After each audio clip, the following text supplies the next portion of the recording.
folks, welcome to the first installment of Manic episodes, where I dissect the very worst episodes that television has to offer. Now look, not every show is going to have winners for every episode. Sometimes you've got filler, and when that happens, and when it gets really bad, that's when it's good for me. The first show I want to talk about today is Xena Warrior Princess.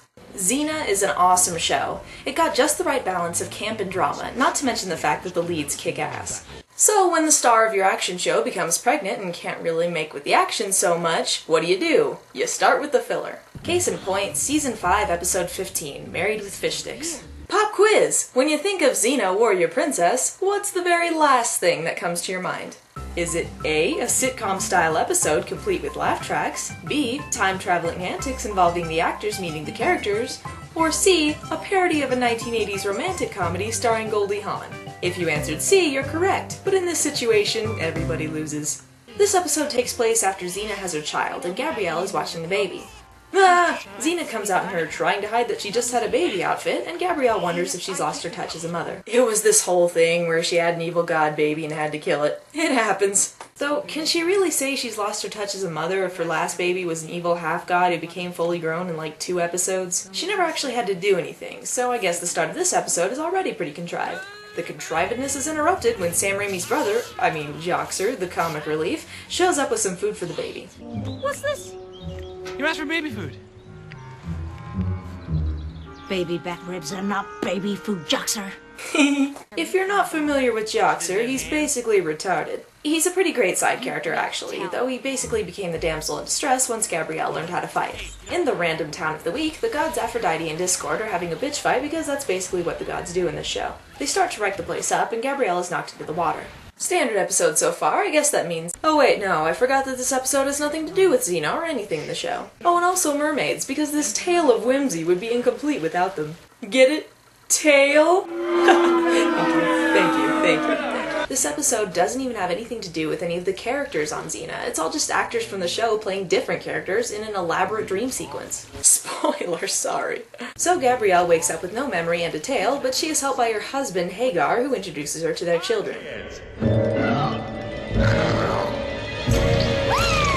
I hope you find that hilarious, because this episode is banking on it. Gabrielle has fins in the water and legs out of the water. Why a mermaid lives out of the water, I'm not sure. Hagar gives her some medicine and proceeds to sit down with his hand in his pants and watch mermaid porn. Mermaid porn? I feel the Xena vibe all over this scene! Gabrielle complains that the house is a mess, and Hagar gets her to work cleaning it. Did we have a happy marriage? Happy as clams. Oh! Misogyny? Go female empowerment! But things go wacky when the kids pull a prank! The children consist of a seal boy. Look, Ma, no hands! An urchin kid. What's a sphincter? And a squid baby. At first you might think this idea is stupid, but then you realize you're right. Hagar is visited by Aphrodite and Discord, playing 2 mermaids I don't care to learn the names of. They're either competing for the worst wig or hammiest acting, I'm not sure which. They're providing Hagar with a concoction that keeps Gabrielle's memory from returning since his real wife left him. But that's impossible! Whilst, that is going on, Hagar explains that he wants to win a political election and he needs to make people think he has a stable family. Gabrielle, or whoever she's supposed to be in this particular episode, is just a lookalike. I'd say it's ridiculous, but that's pretty standard fare for Xena.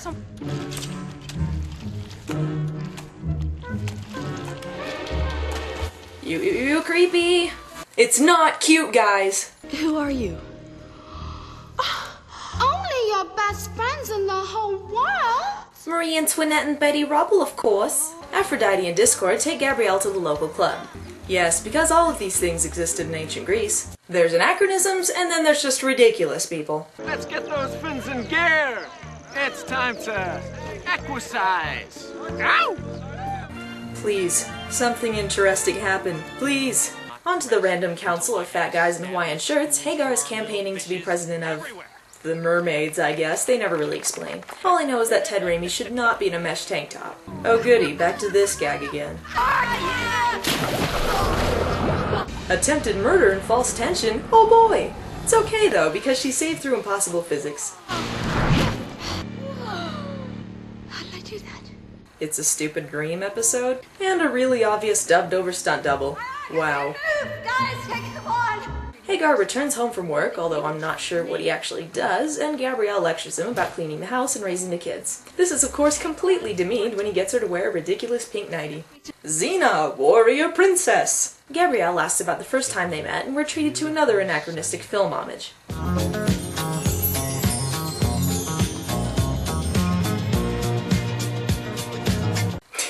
Okay, that's actually kind of funny. The two mermaid bitches invite Gabrielle to the club because they want Hagar to themselves and plan on getting rid of her. They plan to do this by knocking her into the water and sending an octopus after her, naturally. Salvador! Hello, darling. Over here. Who is this guy? Never mind.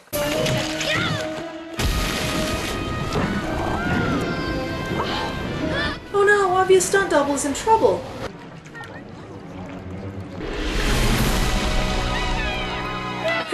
It was probably related to someone at the club.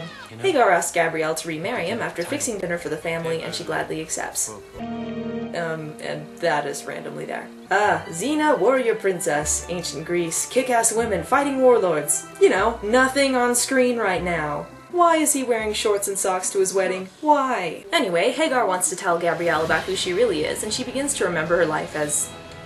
Gabrielle. The wedding is called off, and the two friends argue over who gets Hagar. Why is he such a prize again? This starts a catfight.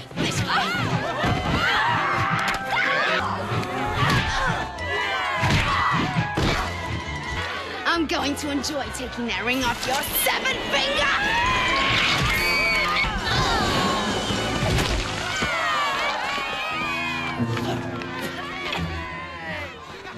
If you wanted my finger, all you had to do was ask. That was pretty funny too. And they're taken away by random guys in polos. What a climax! Gabrielle says her farewells to the mutant children, and Hagar apologizes for what he's done. This leads into a kiss, which wakes her up from her sorta kinda coma. But, you know, those ancient Greece kinda comas.